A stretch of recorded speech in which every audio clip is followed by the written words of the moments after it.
Hey, wood finishers.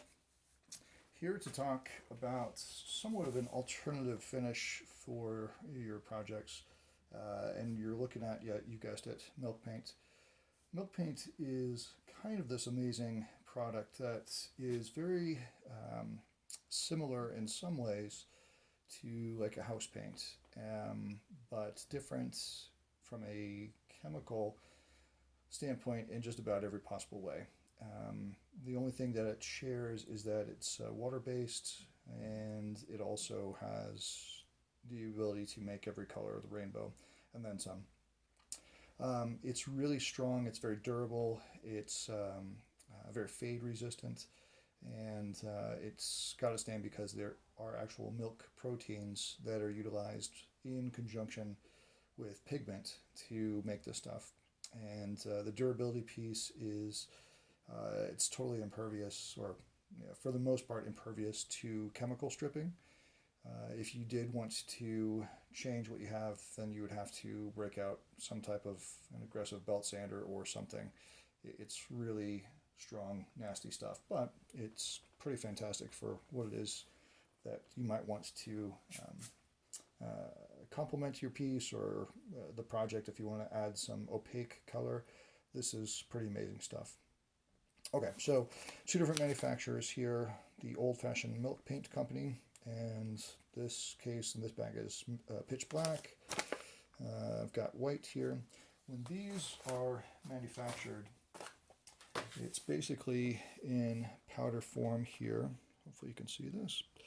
And so you'll take this stuff and you'll mix it either by weight or by volume with distilled water.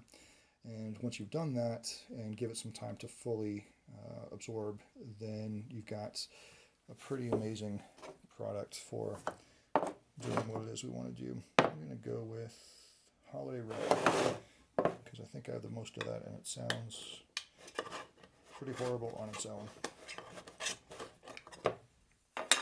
Alright, so you can see some of the colors have changed a little bit. They're starting to settle, so I'll need to mix this up. But this is what I'm going to do. And let me show you a couple of examples.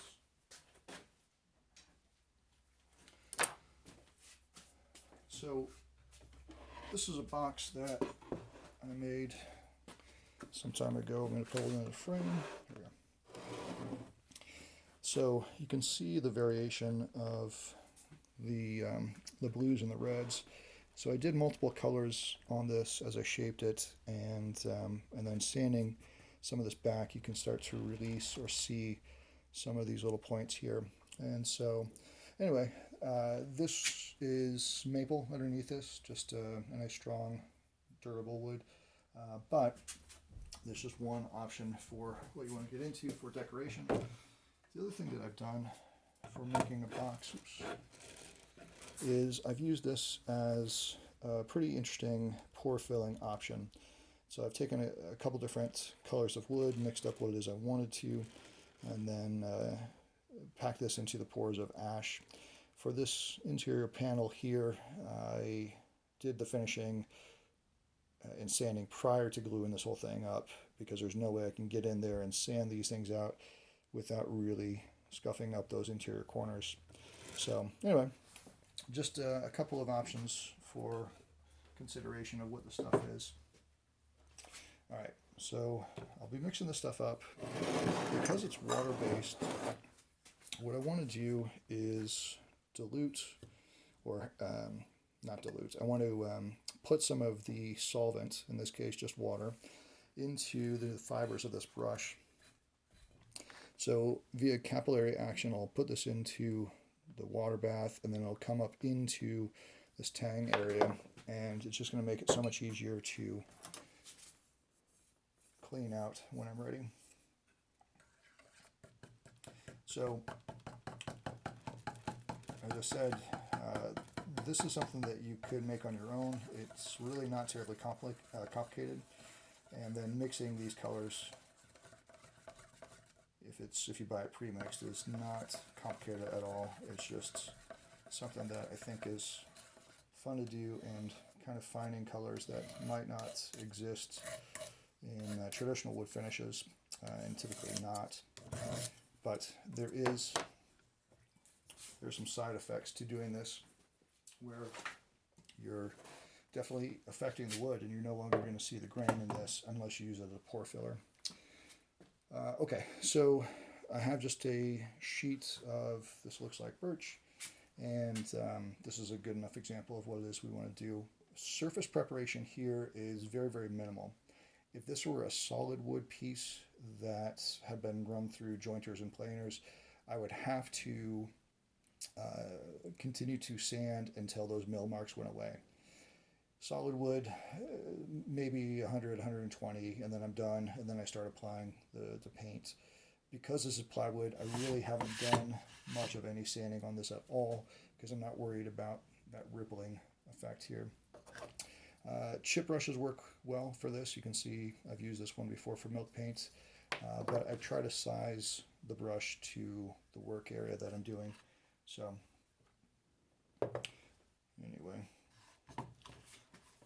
just brushing this stuff on.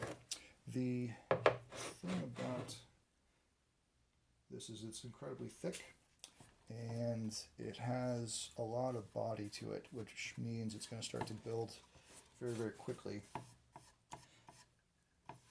And with most paints, this color here is a little bit more pink than one would expect, but as it dries darker.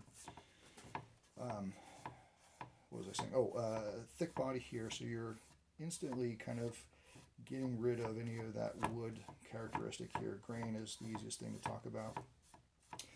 I will need to apply 3 coats total, sometimes more, but 3 coats is typically the right amount. I will need to sand between coats, and to sand between coats here, same rules apply for other finishes. 320 is okay, but I want to scuff up that surface a little bit more aggressively just because of how thick this is. So I think a 220 sanding between coats is totally appropriate here. And then after that's done, you could always put a top coat on this, which is what I did with that blue box. I added an oil finish on top of the milk paint just to give it a little more sheen. With this, after you have done the applications, once you've done the applications of all the coats, then sanding the stuff and really starting to build up the luster is totally doable. You just have to go through the steps, 220, 320, and then up to whatever point you want to call it quits. I also use synthetic steel wool to really kind of buff this out, and it gives a low luster sheen, really attractive. But if you want to build on that, then you'd have to go a little bit more or higher grit with a braiding. The other thing that's worth note is this manufacturer, they recommend something called Extra Bond, if you could read that.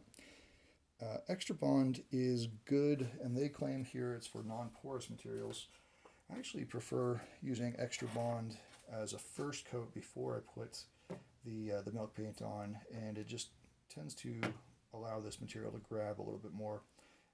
I've had sometimes when I've mixed my own, there's a shelf life on this stuff, and I've stored it in the refrigerator. That seems to extend the shelf life. But with this, I've had some adhesion issues where it starts to delaminate or peel or flake away. And so just being cautious of that, mixing some of the Extra Bond with your color or just a straight coat of Extra Bond and then color. I strongly recommend those for making more of an archival finish. So anyway, I'll let this dry. It's not going to take very long given that it's a water-based finish. Probably 2 hours or so, maybe more, depending on the temperature. And then sand it, reapply, and then you'll have a true opaque finish that you can do really cool things with. So, oh, and then the other thing is similar to what I did in the box. I could start mixing some other colors, blue, possibly white, if I wanted to mix that one up, the pre-mixed stuff. And then a lot of woodworkers find that abrading through those different layers will expose more of those colors, and that's sometimes fun to play with. But a good option for finishing, and one that I think a lot of woodworkers don't consider.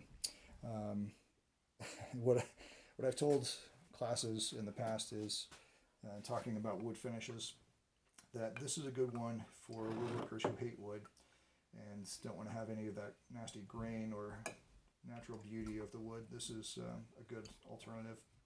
So anyway, hopefully that's helpful. Yeah, ask questions if you can.